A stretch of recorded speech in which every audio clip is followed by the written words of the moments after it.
lastly, as we look ahead to the caucus this weekend here in Nevada, how confident are you that there won't be a repeat of Iowa? Oh, we've gone to school on the lessons of Iowa, and we have a great leadership team here in the Nevada Democratic Party. Harry Reid, for many years, worked hard to build a remarkable infrastructure here. That's why you see so many Democrats, whether it's the governor, 2 senators, members of Congress, state legislators.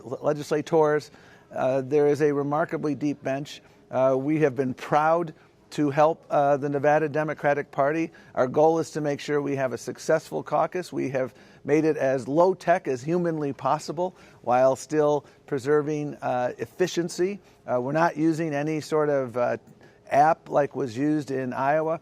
We've had over 1,000 training sessions for the 3,000 volunteers. There's another 55 between now and Saturday. But do you think that's enough that people can be up to speed in a matter of days? Well, I do. And again, we just got through early voting, and we had to train people to run the early voting sites that were all across the state. And again, 4 years ago, there were about 84,000 participants in the caucus. The first 3 days, we had 36,000, and yesterday, I believe, is going to turn out to be the biggest day. So over half, we're already over halfway at a minimum to where we were in 2016, and that's because we had a great core group of volunteers.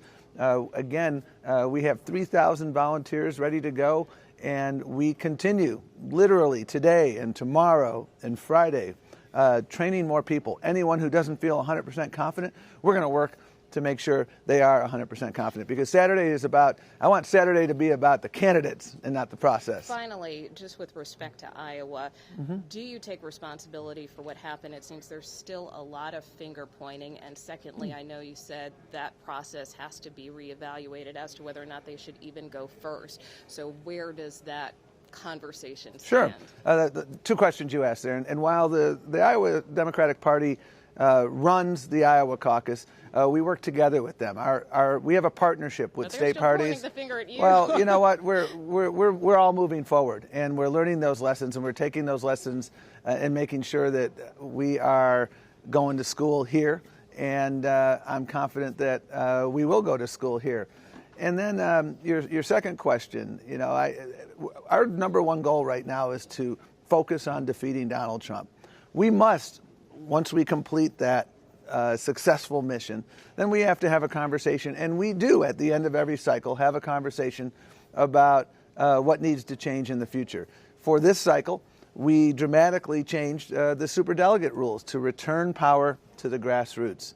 And we actually created incentives so that half the states that were caucus states last time around are now primary states. We went from 14 to 7 that were caucus states. And the next time around, we're going to have a conversation about a lot of things, including whether we should have further reductions in the number of caucus states, and then the order as well. I think that conversation is ripe, it's necessary, and it will take place, but only after we defeat Donald Trump. Fair enough. Well, thank you so much, Mr. Always Chairman, good to be for with doing you. This. Really appreciate it. My pleasure.